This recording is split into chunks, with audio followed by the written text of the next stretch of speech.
El tesoro de David, Salmo 46. Dios es nuestro amparo y fortaleza. Al músico principal de los hijos de Coré, Salmo sobre Alamot. Dios es nuestro amparo y fortaleza, nuestro pronto auxilio en las tribulaciones. Por tanto, no temeremos aunque la tierra sea removida, y se traspasen los montes al corazón del mar, aunque bramen y se turben sus aguas, y tiemblen los montes a causa de su braveza. Selah. Del río sus corrientes alegran la ciudad de Dios, el santuario de las moradas del Altísimo. Dios está en medio de ella, no será conmovida. Dios la ayudará al clarear la mañana. Bramaron las naciones, titubearon los reinos. Dio él su voz, se derritió la tierra. Jehová de los ejércitos está con nosotros. Nuestro refugio es el Dios de Jacob. Selah. Venid, ved las obras de Jehová, que ha puesto asolamientos en la tierra, que hace cesar las guerras hasta los fines de la tierra, que quiebra el arco, corta la lanza, y quema los carros en el fuego. Estad quietos, y conoced que yo soy Dios. Seré exaltado entre las naciones, enaltecido seré en la tierra. Jehová de los ejércitos está con nosotros. Nuestro refugio es el Dios de Jacob. Selah. Título: Al músico principal.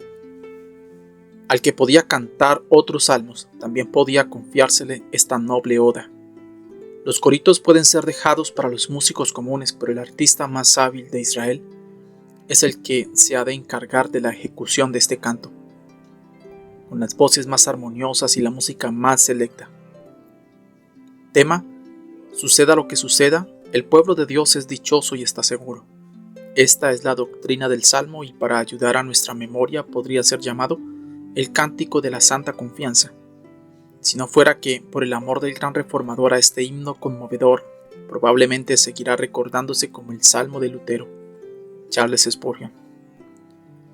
Cantamos este salmo en alabanza a Dios porque Dios está con nosotros y poderosa y milagrosamente preserva y defiende a su iglesia, a su palabra contra todos los espíritus fanáticos, contra las puertas del infierno, contra el odio implacable del diablo y contra todos los asaltos del mundo, la carne y el pecado. Martín Lutero. Lutero y sus compañeros, con su osadía frente al peligro y la muerte en defensa de la causa de la verdad, pasaron momentos en que sus sentimientos eran semejantes a los del divino cantor que dijo: ¿por qué estás abatida, oh alma mía? Pero en estas horas el reformador denodado decía alegremente a su amigo Melanchthon: ven, Felipe, cantemos el Salmo 46.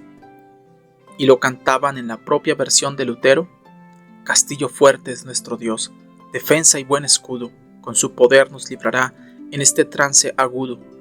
Aun si están demonios mil prontos a devorarnos, no temeremos porque Dios sabrá aún prosperarnos. S. W. Christophers, en Los himnos y sus escritores. Versículo 1. Dios es nuestro amparo y fortaleza. No en nuestros ejércitos o nuestras fortalezas. Israel se gloriaba en Jehová, el único Dios vivo y verdadero. Los otros se jactaban de sus castillos inexpugnables, colocados en peñascos inaccesibles y reforzados con puertas de hierro, pero Dios es un refugio mucho mejor en la tribulación que todos estos, y cuando llega el momento de llevar la guerra a los territorios enemigos, el Señor pone a su pueblo en mejores condiciones que todo el valor de las legiones o la fuerza de los carros y los caballos. Eres mi refugio y fortaleza. No olvidemos el hecho de que Dios es nuestro refugio, tanto ahora mismo, en este presente momento, como lo era cuando David escribió estas palabras. Dios solo es nuestro todo. Todos los demás refugios son refugios de mentiras. Toda otra fuerza es debilidad, porque el poder pertenece a Dios. Pero como Dios sí es suficiente en todo, nuestra defensa y poder están a la altura de todas las situaciones apuradas. Charles Spurgeon. Empieza abrupta pero notablemente. Podéis confiar en quien queráis y en lo que os plazca, pero Dios, Elohim, es nuestro refugio y fortaleza, nuestra ayuda presente, una ayuda que es poderosa y efectiva en los apuros y dificultades. Las palabras son muy enfáticas. Ezra, Betzarot, Nimtza, Meod, Él se ha demostrado una ayuda extrema y superlativa en las dificultades. Esto hemos hallado en Él y por tanto celebramos su alabanza. Adam Clarke. Versículo 2. Por tanto no temeremos. Con Dios a nuestro lado sería irracional temer. Allí donde está Él hay todo el poder y todo el amor. ¿Por qué pues hemos de temblar? Charles Spurgeon. Aunque la tierra sea removida. John Wesley predicó en Hyde Park con ocasión del terremoto que se sintió en Londres el 8 de marzo de 1750 y repitió estas palabras: y se traspasen los montes al corazón del mar. Aunque suceda lo peor, el Hijo de Dios nunca debe perder su confianza. Como Dios permanece fiel, no hay peligro para su causa o su pueblo. Cuando los elementos se fundan por el calor y los cielos y la tierra desaparezcan en la conflagración final, con serenidad contemplaremos el naufragio de la materia y el estallido de los mundos, porque incluso entonces nuestro refugio nos preservará de todo mal, nuestra fuerza nos preparará para todo bien. Versículo 4. Hay un río. La gracia divina fluye suavemente, fertilizando, un río que nunca mengua en caudal, que da refrigerio y consolación a los creyentes, cuyas corrientes, en sus varias influencias, porque hay muchas, alegran la ciudad de Dios, al asegurar a los ciudadanos que el Señor de Sión, de modo infalible, va a suplir todas sus necesidades. Las corrientes no son efímeras, como el Cherit, ni fangosas como el Nilo, ni torrenciales como el Kishon, ni traidoras como los arroyos engañosos de Job, ni son aguas de ningún valor, como las de Jericó. Son claras, frescas, abundantes y alegran. El gran temor de una ciudad oriental en tiempo de guerra era que su provisión de agua fuera cortada durante un sitio. Si ésta era segura, la ciudad podía resistir ataques durante un periodo indefinido. En este versículo, Jerusalén, que representa la ciudad de Dios, se nos dice que está aprovisionada de agua, para mostrar el hecho de que en las temporadas de prueba, la gracia que se les dará les permitirá resistir hasta el fin. Charles Spurgeon. ¿Cuál es el río que alegra la ciudad de Dios? La respuesta es: Dios mismo es el río. Según el versículo siguiente, Dios está en medio de ella. Primero, Dios, el Padre, es el río. Porque dos males ha hecho mi pueblo: me dejaron a mí, fuente de agua viva, y cavaron para sí cisternas rotas que no retienen agua. Jeremías 2:13. Segundo, Dios el Hijo es el río, la fuente de salvación. En aquel tiempo habrá un manantial abierto para la casa de David y para los habitantes de Jerusalén, para la purificación del pecado y de la inmundicia. Zacarías 13:1. Y tercero, Dios el Espíritu es el río. El que cree en mí, como dice la Escritura, de su interior correrán ríos de agua viva, dice Juan 7:38. El que beba del agua que yo le daré no tendrá sed jamás, sino que el agua que yo le daré se convertirá dentro de él en una fuente de agua que salta para vida eterna. Juan 4:14. ¿Cuáles son las corrientes de este río? Respuesta: las perfecciones de Dios, la plenitud de Cristo, las operaciones del Espíritu, y estos corren en el cauce del pacto de la promesa. Ralph Erskine. La ciudad. La iglesia de Dios es como una ciudad. Primero, porque una ciudad es un lugar de seguridad. Segundo, un lugar de sociedad. Lo que uno necesita, el otro se lo proporciona. Tienen interrelación mutuamente. Tercero, un lugar de unidad, para que la gente viva allí en paz y concordia. Cuarto, un lugar de comercio y transacciones. Aquí hay el mercado de la gracia gratuita. Venid, todo el que tenga sed. Aquí hay la perla de gran precio que está a la venta. Quinto, un lugar de libertad. Libertad de la culpa del pecado, de la ira de Dios, de la maldición de la ley, del presente mundo malo, de la esclavitud de Satanás, etcétera, etcétera. Sexto, un lugar de orden y regularidad. Tenía sus leyes y ordenanzas. Séptimo, un lugar de reposo confortable en que vivir y esto en oposición a la soledad y el desierto. Octavo, un lugar de privilegios. Noveno, un lugar de pompa y esplendor. Allí está el rey, la corte, el trono. Décimo, un lugar de placer y de hermosura. Salmo 48:2. Ralph Erskine.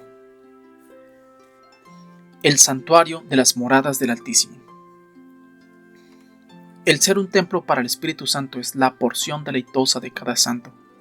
El ser un templo vivo para el Señor nuestro Dios es también el alto honor de la Iglesia en su capacidad corporativa.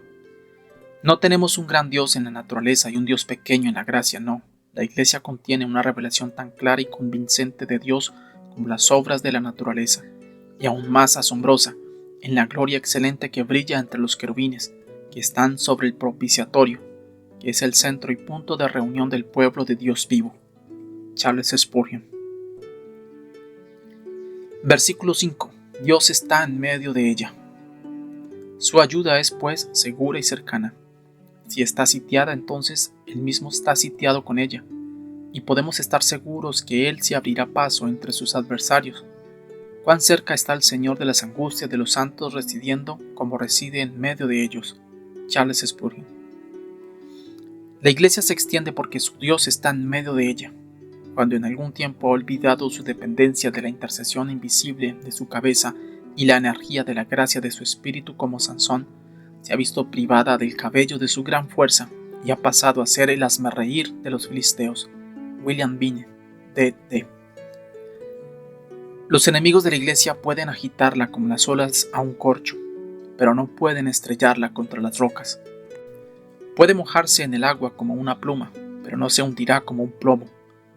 El que es un pozo de agua dentro de ella para guardarla de desmayar, también se verá que es un muro de fuego a su alrededor para impedir que caiga. Puede ser probada, pero nunca destruida. Su fundamento es la roca de los siglos y su defensa los brazos eternos. William Secker. Cuando los papistas se engallaban y Melanchthon a veces tenía miedo que la recién nacida reforma fuera sofocada sin remisión, Lutero acostumbraba a consolarle con estas palabras: si perecemos, Cristo ha de caer también, Él está entre nosotros. Y si ha de ser así, que sea. Yo prefiero perecer con Cristo, que es el gran soberano del mundo, que prosperar con el César. John Collins. Dios la ayudará al clarear la mañana. El Señor se levantará pronto. Nosotros somos tardíos en recibirle, pero Él nunca lo es en ayudarnos. La impaciencia se queja de las demoras divinas, pero en realidad el Señor no tarda respecto a su promesa. La prisa del hombre es a veces locura, pero las dilaciones aparentes de Dios son siempre sabias, y cuando se ven debidamente no son demoras en absoluto. Charles Spurgeon. Por tanto, nota que todas las grandes liberaciones obradas en la Santa Escritura le fueron tan temprano que se puede decir que ocurrieron en medio de la noche. Así Gedeón con sus cántaros y antorchas contra los madianitas. Así Saúl cuando salió contra Naas el amonita. Lo mismo Josué cuando fue en socorro de Gibeón. Lo mismo Sansón cuando se llevó en triunfo a las puertas de Gaza, como los reyes asociados bajo la guía de Eliseo en su expedición contra los moabitas, en que ellos, siguiendo las órdenes de Dios, llenaron el terreno de zanjas y el reflejo del sol en las aguas engañó a los moabitas, que creyeron que era sangre y los atrajo a su destrucción. Michael Iwan. Al clarear la mañana. La restauración de los judíos será uno de los primeros sucesos que ocurrirán en el segundo advenimiento. Será realizada al clarear la mañana de aquel día, cuando el sol de justicia se levantará y en sus alas traerá salud. Samuel Horsley. Versículo 6. Braman las naciones. Las naciones estaban en furioso tumulto. Estaban congregadas contra la ciudad del Señor como lobos hambrientos para atacar a su presa, espumando y rugiendo como mar embravecido. Se tambalean los reinos. Una confusión general se apoderó de la sociedad. Los invasores se estaban agitando en sus dominios y asusando a la población para lanzarse a la guerra, y desolaban los otros territorios en su marcha devastadora hacia Jerusalén. Las coronas caían de las cabezas reales, los tronos antiguos se tambaleaban como árboles sacudidos por la tempestad, poderosos imperios eran descuajados como pinos por la borrasca, todo estaba en confusión y el desmayo se había apoderado de los que no conocían al Señor. Lanza él su voz y se derrite la tierra. Qué poderosa es la palabra de Dios, qué potente es el Verbo encarnado.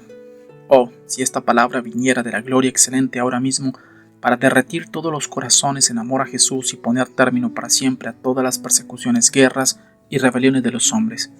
Charles Spurgeon. Versículo 7. Nuestro refugio.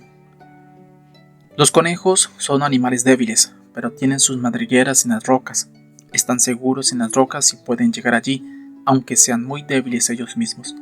Así es la Iglesia, aunque perseguida por sus enemigos sanguinarios y aunque débil de por sí, con todo, bajo el ala del Dios de Jacob no teme nada porque está segura. Él es nuestro refugio. Sería valorar en poco a Dios si temiéramos a las criaturas cuando Él está con nosotros. Antígono, cuando oyó que sus soldados estaban considerando cuántos eran sus enemigos, se puso en medio de ellos y les preguntó: ¿y cuántos contáis a mi lado? John Strickland. Versículo 8. Venid, ved las obras de Jehová. Haríamos bien en notar también cuidadosamente los tratos providenciales de nuestro Dios del pacto y percibir rápidamente su mano en las batallas de su iglesia. Siempre que leemos historia tendría que ser con este versículo sonando en nuestros oídos. Deberíamos leer el periódico con el mismo espíritu para ver en qué forma la cabeza de la iglesia rige a las naciones para el bien de su pueblo, como José gobernó a Egipto por amor a Israel. Charles Spurgeon. Dios quiere que sus obras sean bien observadas, y especialmente cuando ha obrado alguna gran liberación en favor de su pueblo. De entre todas las cosas no puede tolerar que se le olvide. John Trapp. Que ha puesto asolamiento en la tierra. Él destruye a los destructores, deja desolados a los desoladores. Qué bien queda demostrado este versículo. Las ciudades en ruina de Asiria, Babilonia, Petra, Basán, Canaán son nuestros instructores, y en tablas de piedra quedan registradas las obras del Señor. En cada lugar en que su causa y corona han sido menospreciadas, ha seguido invariablemente la ruina. El pecado ha sido una plaga para las naciones y ha convertido sus palacios en montones de ruinas. Charles Spurgeon. Aquí se nos invita primero a una vista trágica. Somos llevados a la cámara de muerte para ver el rostro espectral de muertes y desolaciones por todo el mundo, no siendo posible que haya nada más horrible o espantoso. Se nos llama a ver montones de cadáveres en canastas de cabezas, como se le mostró a Jehú, un espectáculo lastimoso pero necesario. Ved pues qué desolaciones ha hecho el Señor en la tierra, desolaciones por medio de guerras, cuántos campos han sido empapados de sangre y abonados por los cadáveres, cuántos millones de hombres han sido cortados en todas las edades a filo de espada, desolaciones por hambre, en que los hombres se han visto forzados a hacer de sus cuerpos el sepulcro de otros hombres, y madres que han devorado a sus hijos, desolaciones de plagas y pestilencias que han barrido a centenares de millares en una sola ciudad, según nos cuenta la historia. Joseph Hall. Versículo 9. Y quema los carros en el fuego. Qué gloriosa será la victoria definitiva de Jesús en el día de su aparición, cuando todos sus enemigos morderán el polvo. Versículo 10. Estad quietos y conoced que yo soy Dios. Retirad las manos, enemigos. Sentaos y esperad con paciencia, creyentes. Reconoced que Jehová es Dios. Vosotros, los que sentís los terrores de su ira, adoradle solo a Él. Vosotros, los que participáis de la protección de su gracia. Como nadie puede proclamar dignamente su naturaleza, que el silencio exprese su alabanza. Las jactancias de los inicuos y los tímidos presentimientos de los santos ciertamente deben cesar a la vista de lo que el Señor ha hecho en edades pasadas. Charles Spurgeon. Como si el Señor hubiera dicho: ni una palabra, no intentéis replicar. Veáis lo que veáis, quedaos quietos, callad, sabed que yo soy Dios y no doy cuenta de ninguno de mis actos. Joseph Carril. Muchos altercan con Dios y no consideran el riesgo que ello supone. Cuidado, porque es espantoso altercar con Dios. ¿Quién puede decirle: ¿qué haces tú? Aarón fue prudente cuando, al ver que Dios hizo que el fuego destruyera a sus hijos, no dijo una palabra. Así pues, mientras llevamos el yugo, sentémonos solos y callemos, pongamos la boca en el polvo, por si aún hay esperanza. Lamentaciones 3, 28 y 29. Como sabemos, las murmuraciones de los hijos de israelíes costaron muy caras.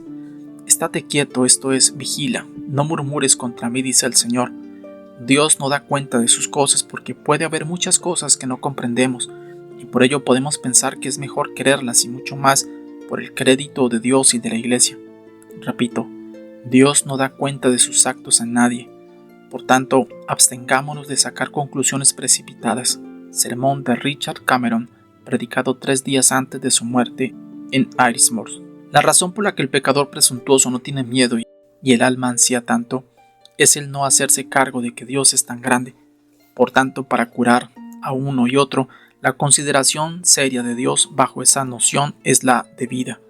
Estad quietos y sabed que yo soy Jehová, como si hubiera dicho sabed, inicuos, que yo soy Dios, que puedo vengarme cuando me plazca de vosotros, y cesad de provocarme con vuestros pecados para vuestra propia confusión, y además sabed, almas temblorosas, que yo soy Dios, y por tanto puedo perdonar los mayores pecados, y cesad de deshonrarme con vuestros pensamientos de incredulidad. William Gurnall. La sola consideración de que Dios es suficiente para acallar todas las objeciones a su soberanía. Jonathan Edwards. Versículo 11. Jehová de los ejércitos está con nosotros.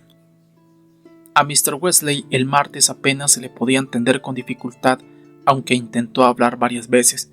Al fin, con toda la fuerza que le quedaba, exclamó: lo mejor de todo es que Dios está con nosotros.